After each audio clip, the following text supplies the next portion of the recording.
was a former Kwaba at the platform so.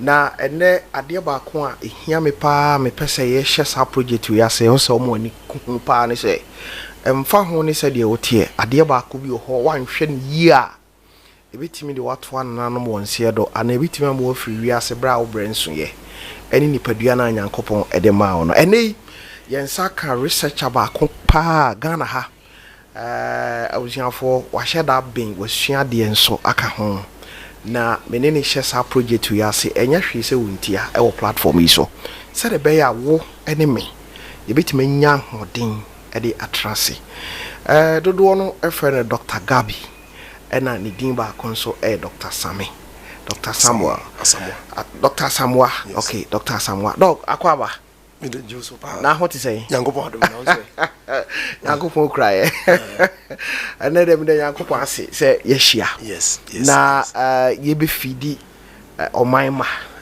eniema yankopon de amawo research awaye fa nipadua ho yare ahodo a enam eti abusiafo wohwe yi no de hia me say obe subscribe na or like no wa share e de amai if you say said the beya da bia the video we be to hwa obetimi atie da bia me ka me say hwe nipadua yankopon de mai no o ma sika ni bi o ma hia ni bi o ma oba bi o ma be ma so bi e no ma akwada bi obi ade se wanhwe ni yi a e ho betechema dog openi menim say nipadua na ma obi ehu say me wo wiase yes adani padua we bedane ato ho no pompo beto anana no wonse do good eti enei a ye hye this project yase no me pese ye hwe kwan ye fa so a onyankopon ye nipa okay ni trimu po eni de no pese nipadua we ba be yi nti a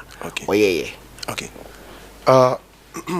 me bra me dawasi okay me dawasi pa em say topic we out there ba no ade bi anka bi to abo system no pa bit me a system no part to the extent say bebre na akura nipadua no okay but they don't know the entire nipadua no okay umu no nipa nankasa no onim the entire nipadua no sebi ordinam ho that's it nipadua no ho ba onim so mfa so onim ni purpose okay the ma we nipa nankasa ho okay and your friend will power and they ope open okay sa tumi no and nyankopon judge enti nipa bia o free will sa free will no will power no and they one kasa wo to no self okay enti me self me power that's my will power okay and me self and the nipa bia we no yeah and a medium of the will power wow and a medium enti ye hwe kwa nyankopon fa so a odi bo nipa se na o kan no okay na obi ahunu the importance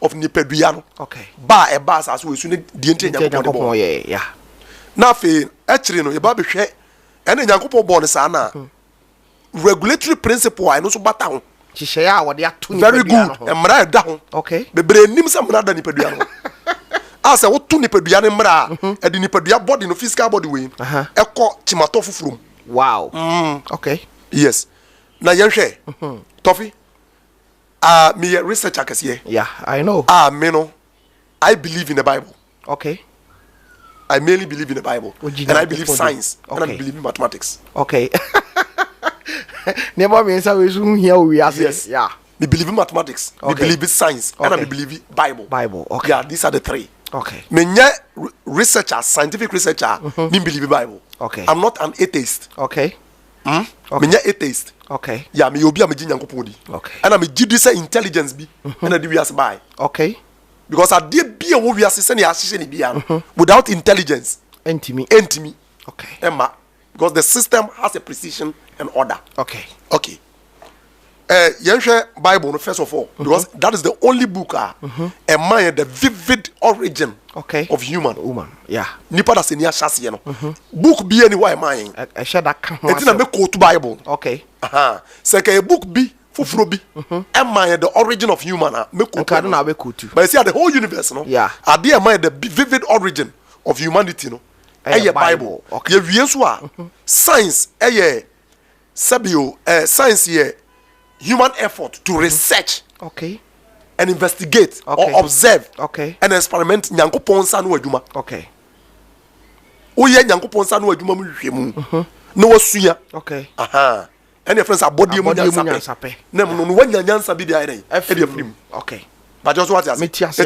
ye go to Bible na na ye dey body mu nyansape na ye hwehwemu okay very good okay Bible no Genesis chapter 1 verse 26 onyankopon ka say mom ye monipa wo yesuban so say yenseso okay moma ye mo onipa e wo yensuban so say den yenseso okay thank you sa mom ye monipa wo yesuban so say yenseso no just say nyankopon te ye no sa yenseso na ne suban so e no bonipa it okay English Bible na or say let's create man in our own image and likeness okay sa image and likeness no are two different aspects of God okay very good ura Hebrew Bible no mo or you see the word demut yeah demut okay you mean him and a chelem okay yeah image near chelem okay and a demut your likeness okay you can say likeness and here your friends characteristics are a constitute you okay to moral standard okay and a demut no and you can chelem my image na my physical appearance okay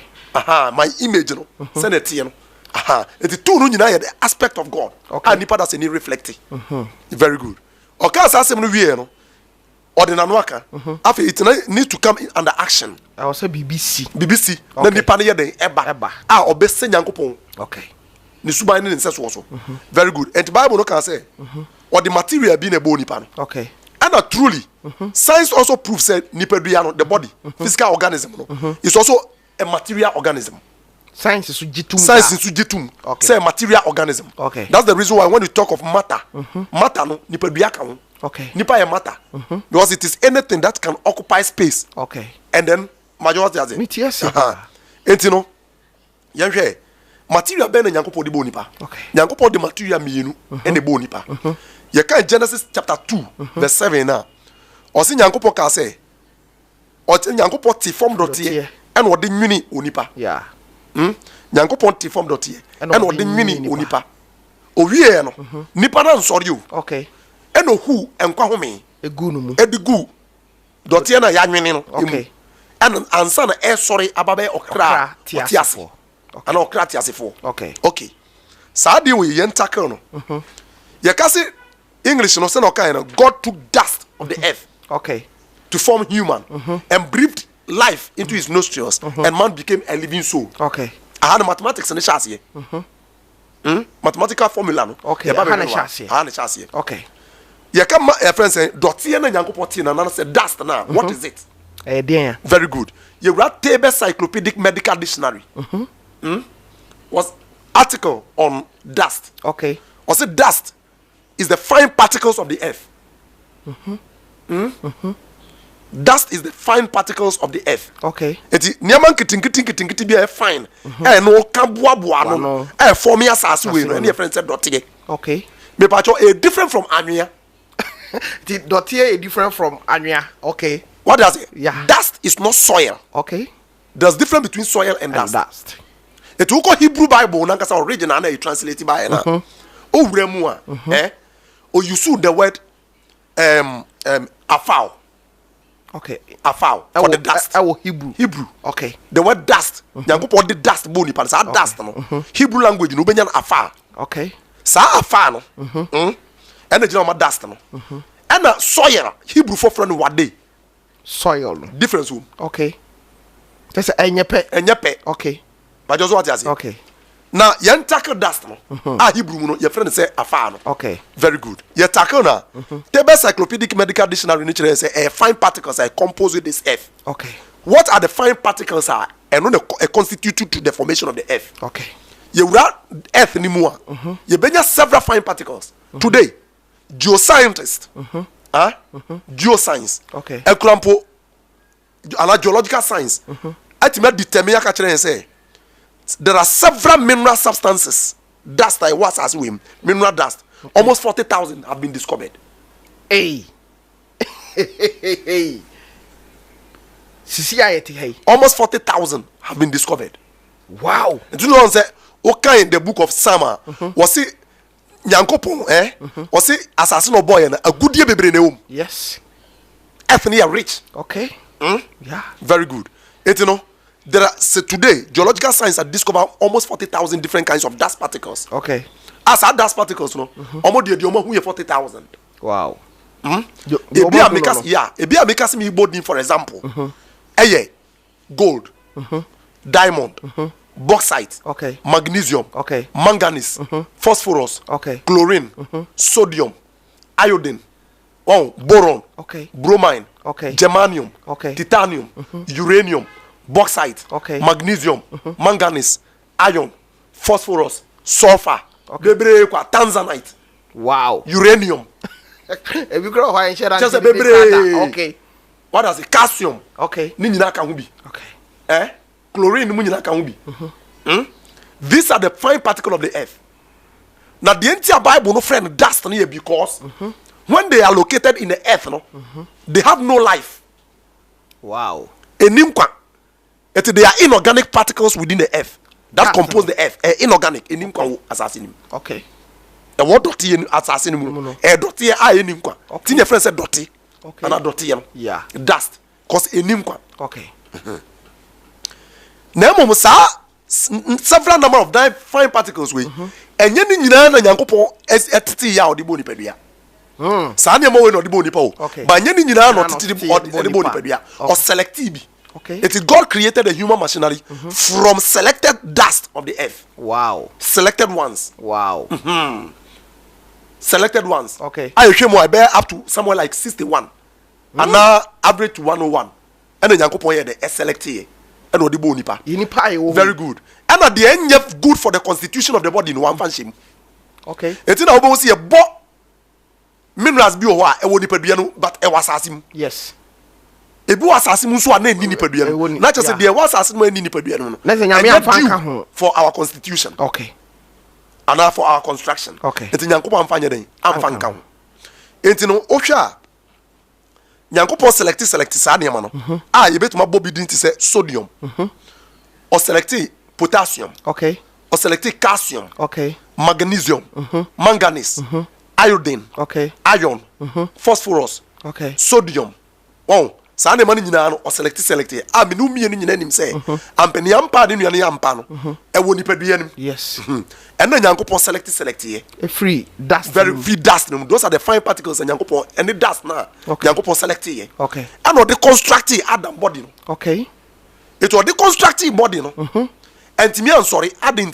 Okay. Because in the earth no dust near dust because it contains no life. Inorganic. To the form constructive Adam body new year no. I'm sorry. Dabi.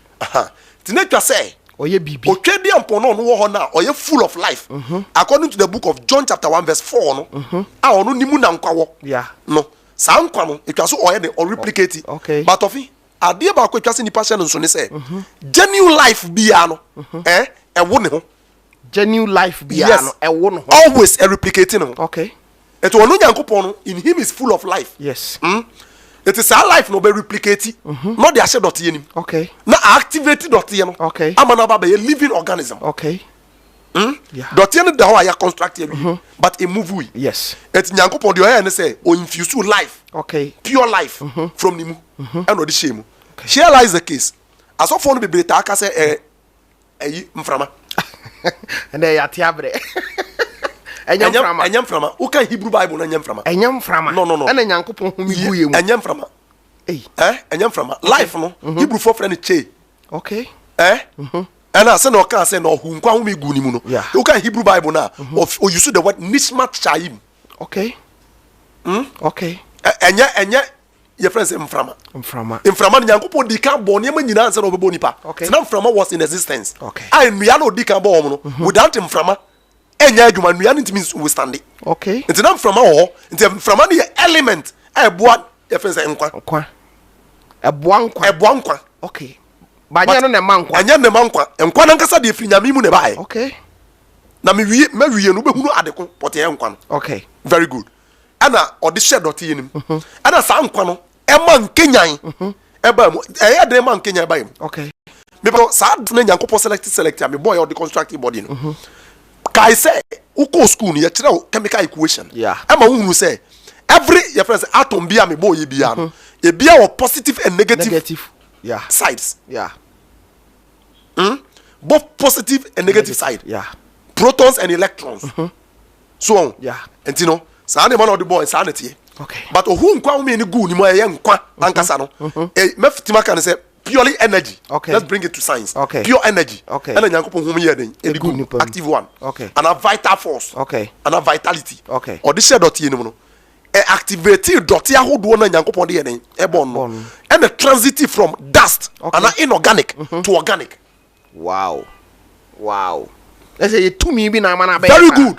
Dot ya transitive from dotty. Okay. Dot near ma dot ya good here dot intani. Okay. Eba be organic substances. Okay.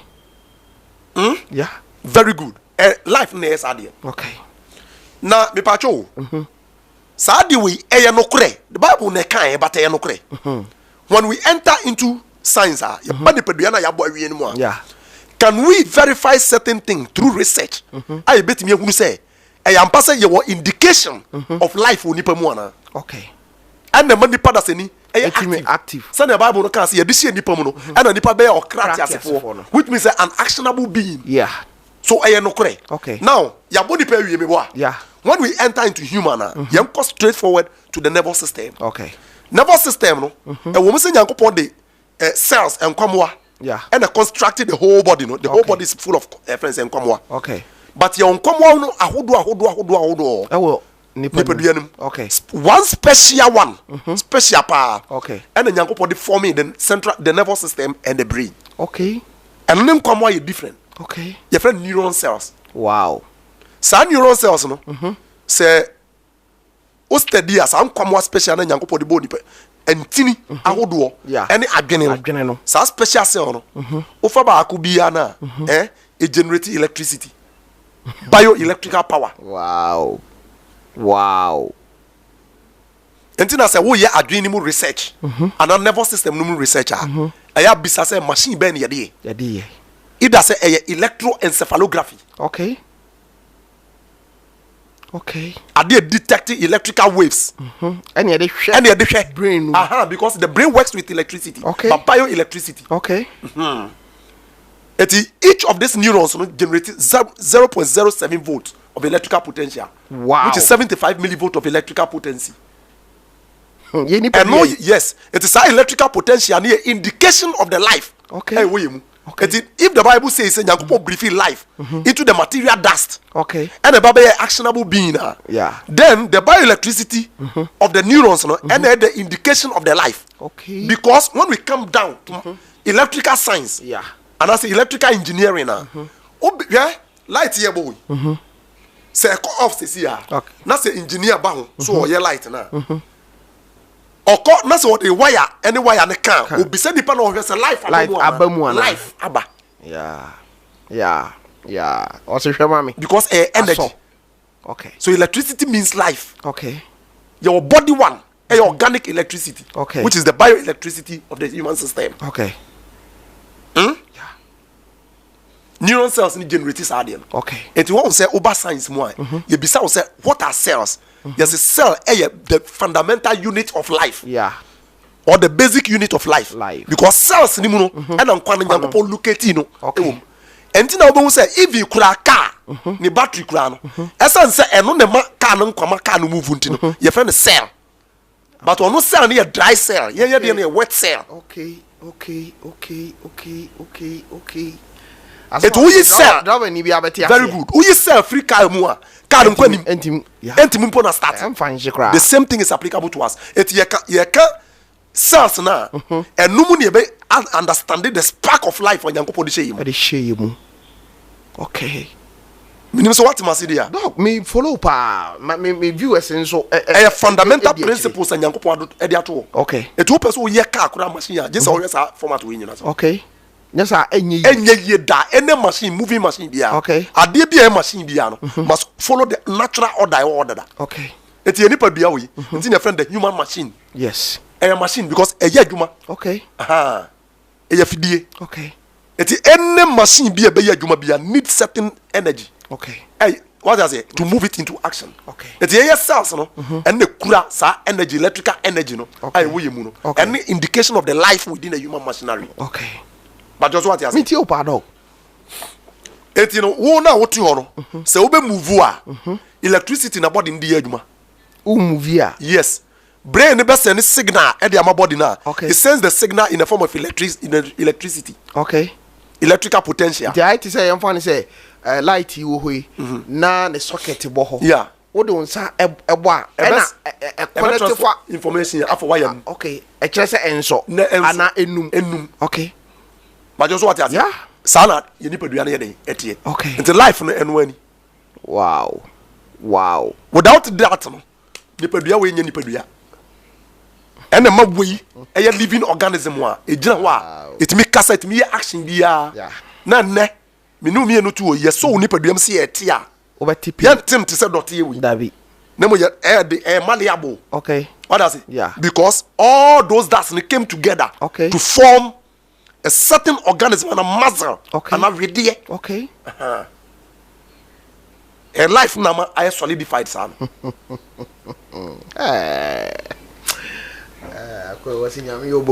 Say na nyanko pombo ni pedua. Okay. Okay. All right. Say life no buy more say all the mineral dust na nyanko podi mo nipa no. Aba be organic we mo e free nipa da se ni human organism no. Me ba jo ti ha. Nyankopon hu ni say nipa ba be ye nipa your necessities are eno betimi adane law a ene be ma nipa da se ni atrase afebo na Nyankopon tim pon say wo se nipa da se ni trase afebo okay enye so obewu okay bra na bone mai sa de ne bible no de mai okay ba jo so what ase yeah ena wo study nipadua no so a nipadua no ye wo sentence bi wo wa e kire se na nka wo se nipa da se ni enyini kura yeah so on say na yeah okay Yemra form. According to the book of Genesis chapter 1 verse 11. Okay. Onim se Nyankopon bebo nipa. Na essentially no obe here certain things to sustain. Okay. Odika de bomara bi de to. Okay. Ema nipa no. Yes. Okay. Yemra hai. Genesis 1:11 ne kan say. No Nyankopon kan say. Momma asase no emfunwura. Yes. Genesis chapter 1 verse 12 no so kan say na asase no funwura. Yeah. Ahodo. Yes. Se ne ani suye den. Etie. Sana etio. Okay. Asase no fifinwura. Me pa cho. Enfa na etu material na ye de bo nipa ni free. Nya asase. Yes. Mineral dust nya asase. Yes. And was sa asase na ye tu free mu. Emfuwura eni nua ne no ba ya hodo. Okay. Emra. Enti plant no anase nua no ana vegetation no ba ye no. Wo mo twetwetwe. Selected minerals na Nyankopon di bo nipa dua no. Wo mo twetwe with their root. Okay.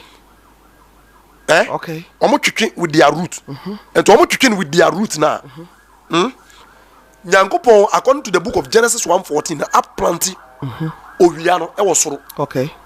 Say okay Genesis 1:14 na say entro race entro asase so. Yeah. Enhyerem na asase so. Yeah. Ne hyerem na hyerem no energy. Okay. Energy and the man. Okay. It's your energy be my friend photons. Sa photons no. Plant no ahwodene nkwa. Yeah. Plant beji. Not dust no mineral dust no twetwe no. Or they are converting from organic to inorganic. Okay. And your friend the process of photosynthesis. Okay. Okay.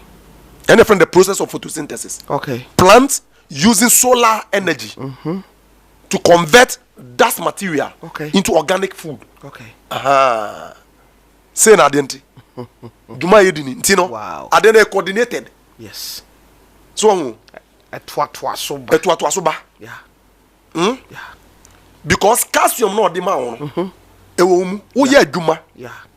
Enti ade a calcium ye no say ya e be finish. Okay. I was replace. Okay. Therefore, on plant no twen a no ma converting to organic one. Okay. Enti me ntimi nko asase me say me ko tu calcium. No ma we inorganic. But planting be manufactured into organic. Okay. The way you move nonsense so pepe. Okay. No ma ko di plant manya calcium. Okay. Eti me tuo yi. Se me lack calcium se si a, no manya calcium a. Me don pay me question me. O be bisa ho asem. Yeah. Na bisa na e bisa me ho asem no. Yare. Okay. Eti yade ne the body's way of questioning you. Okay. Obi yare bia beba no. Yade bia nipadua no bisa wo asem. O bisa wo asem e question. Okay. Ana o charge o of what you have done wrong. Yes, ade a waye yam from so. Very good. Akofa sa ade na. Or charge you. Okay. It me lack calcium se sia. Sa na denti. It is me lack calcium tino. Nyankopɔ bonua no. I convert it in organic calcium no to organic calcium. And I may get it in the fruit, vegetables in nasifo. Okay. And then about Genesis chapter 1 verse 29 na. Ɔse na Nyankopɔ ka say, "True man nua nyina, dua bia so aba na abasan ye den. Ewo mu no. Enye moduane." Genesis 1:21. Yeah. A law or a commanding principle. Okay. Said dua bia so aba na aba wo mu. Enye moduane. Yeah. No ba bia nim fudie bia no. Yeah. Enye moduane. Okay. Etuba Genesis chapter 2 verse 9. Osa sisu dua up to verse 16. Okay. And verse 17 no. O kire dia enye manipadua no. Okay. Say we dia okodi a wo bewu. Which means it shouldn't get into the system. Okay. And say ko nipadua. Very good. They are proper for your friends into the for the system no. Eh dia ma hye mo se mo nya den. Muni. And only a plantation of the earth. Okay. And not the best. Okay. A bit my day. Abo nipadua no. I don't think Nyankopɔ kasa. Because selected us na Nyankopɔ de boy no. More na ye adwuma no. E be depreciate. We need to replace it. Okay. Also nya bi si anam. Very good. Et wo bra nipadua no mu a, ye wontini bebre wo ho a ende wo mogya nim. Okay. Mogya no ye chemical. Ah, niama bebre sa substances we nyina bebre wo. Okay. Et no ye wontini bi wo ho a, eno monitor. Okay. Nutrient e wo mogya nim no. Organic nutrient e wo mogya nim no. Okay. E monitor no. Te say e kɔ fam a, na signal adwene no. Okay. Na adwene na release chemical bi. Okay. E de gu ye nipa ye stomach inside. Na stomach no amoa. Okay. Emoa now feel sensational pain for food. Okay. Okay. Because that chemical is friend grilling. Wow. Now when you sensational pain for food. No one have the perception say why you hungry, hunger. Common deal. The common deal. Okay. The common deal no a sensational pain of the stomach. Okay. A signal what I was say. Nutrient e wo moja nimu ko from tino it must be replaced. Also Enya replaced. Yeah. Replacement. It has say no and the designated food and Nyankopɔ de amaye no. And the class here then you could be because you dear no na and then you benya the right nutrient na e wo moja nimu e ko from no. You bet menya film. Okay. It has say na nipa failure. Director na nipa dua no e go out of order. Wow. It disease means lack of certain nutrients within the system. Okay. A bit more cause disease. Okay. At the amount. Either calcium, potassium, phosphorus, magnesium, iron, or any other thing. A bit more cause of nipaduano, echimato, bako diaba. Okay. One way or the other. Ediaba. So, yeah. Sa niyama we so na money per nutrients you are making and the money nipadua no function well because enkwa no use wo mo. Okay. Cells na nkwa no wo mu no. Omo utilize sa niyama no. Okay. Hwe ye was our nutrients ahodo yi. Ye wo mu mako 5 be a very important pa. Okay. Okay. Ye from electrolyte. Wow. Electrolyte. Okay. And the man kwa no enya ho de conduct electricity no yi mu. Wow. Yes. Enti na offer battery so me say abrofo twa nipadua de enso no de yeyo. Sir. Offer car battery a. Nso na ewu inside the very electrolyte. Okay. Okay. Wow. Form from both positive and negative ions.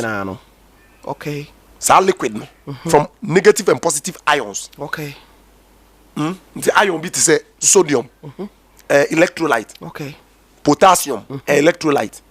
Chlorine, electrolyte. Sodium, electrolyte. Okay. And no, and a magnesium, electrolyte. Okay. There's a 5-way electrolyte. And then manipulate electricity in a conducting. Okay. Within the cells. Okay. It's a cross outside the cell. Not negative, a cross inside the cell. They generate electricity. And a man stable. Our system. Wow. It's when I like electrolyte we are. When my electricity shall be poor. Wow. Just have current to cry. Yes. A be poor. A be poor. Not affect body no. Okay. To boss mre we beba nipadua no. Okay. Mre we beba nipadua no. Okay. Cells no ko etwa se replicating ne ho. Ema organ be strengthened no. Enya adwuma sa. Okay. It we need electrolyte. Okay. enti na wokɔ kubensuo mu a kubensuo kita electrolyte. Wow. And way when you be shadio, Neman P. Why you be shia. And the dog send me to party. Let you say, Yankopa money pediana. No. Or shed I in a special. Or Nema or shed that kaboom. And son, and yet no more dust to be keke. Na data, the Esa young one won't say. Answer the Yankopo could ni pediana be bassa season. Yeah. Mechanism on Yankopo put in place and say, because me explain actually our ambition. Wow. Emra udua udika put in the down. And son able to nipa so on the 6th day, you know. And easy. From the first day to the 6th day. Wow. I think say and easy. Your next sitting here the befaho. Yes. Na sa nneɛma nyɛ because yɛ pɛ sɛ oni obia on sɛ sa adeɛ kura wo na unnim ade korɔ no sɛ de esi a uyisu ne sɛ de uyisu ne sɛ ne opɛ ti nneɛma na wabie so akyerɛ yɛn akyerɛ sɛ nipadua no saa nyɛ kɛkɛ nyame hyɛ da yɛyɛ ɛna sɛ da wo kan nneɛma nyame de gu akwan mu ansa na nipadua no ko bɛbɔ no sɛ yɛ ka sɛ yɛ start a wo yɛm bɛhyew hwɛ atiefo the American say okay sa adeɛ na yɛ friend the Bible no that people are making speculation keke senye but I'm telling you say your Bible no to yeah science a way of obtaining facts okay me boy yeah okay it is science your empirical evidence okay me boy yeah Genesis 1 to 3 purely creation science sir it unim obi a wonim vivid science will never understand from Genesis 1 to 3 wow I'm telling you the fact yeah it's not about say asofo no preaching is superficial okay and wow enya impact on the people. The reason why the many people are rebelling against Bible today is because the book of Genesis chapter 1 to 3 no the way Nyankopon eye ade no scientifically that's say asofo no kwado do no antiase onim de ntia me pa cho onim the role of God. God's role is a creator, okay, but do you know the role of humanity? No. Nipa is scientist. There's no role human being can occupy in this universe apart from being scientist. The whole universe is science. Language is science. Even salvation is science. Yeah. Eugene White, one of the American writers, famous writers, author the book Education, say even salvation is science. It was to the science of salvation. Wow. Yes.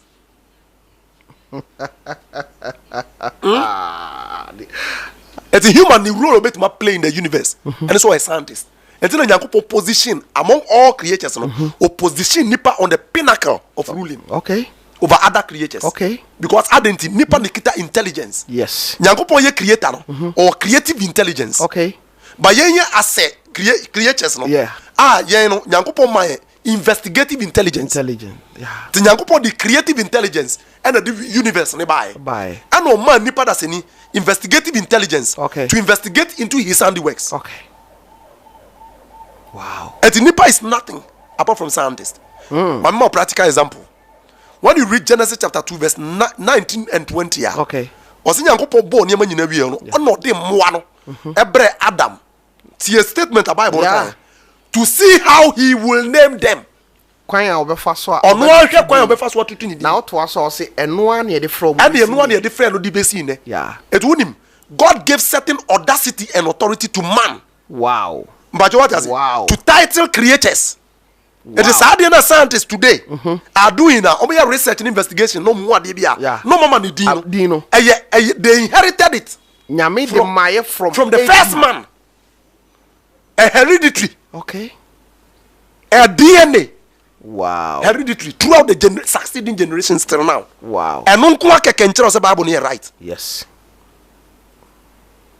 Because scientists to me yeah research bia no title ade no what title ade no dia your one branch of science yes ade no your friend binomial nomenclature. Okay. Titling of creatures. And that's something. Okay. Yes. Binomial nomenclature. No.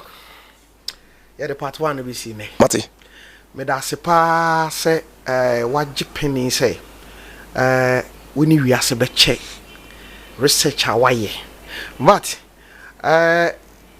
Papa menka ne sɛ nimdeɛ nyame de adom no afei na wiase ne Ghana yɛbɛnya no so mfa so paa watu kwan firi ɔman mu akɔ aburukyira akɔsua de aba na nimdeɛ a nyankopɔn de akyɛ no no abusuafo ɛboro adwene ne ntiaseɛ so dwumadi a yɛahyɛ aseɛ no ɛyɛ meni wontua ne yɛahyɛ aseɛ yɛbɛto yɛ boase na yɛafa nipadua ne nyina da ɛfiri enwie nyankopɔn bɔɔdo wɔ yɛtiri so ɛkɔsi yɛ mmɔwerɛ dɔk wɔ biara de wobɛtumi aka afa ho yɛwie a yɛbɛtie si nnuaba nyankopɔn de ama yɛn ebia de ewom ntie nyankopɔn bɔde ma yɛn sɛ adeɛ wɔ die ne bɛtumi sɛ sɛ mefa ankaa sɛ medi a deɛ na ankaa de bɛbrɛ me mefa mango sɛ medi a ɛdeɛ na de bɛbrɛ me okay mani no brɛ sɛ medi no nso a deɛ na de bɛbrɛ me okay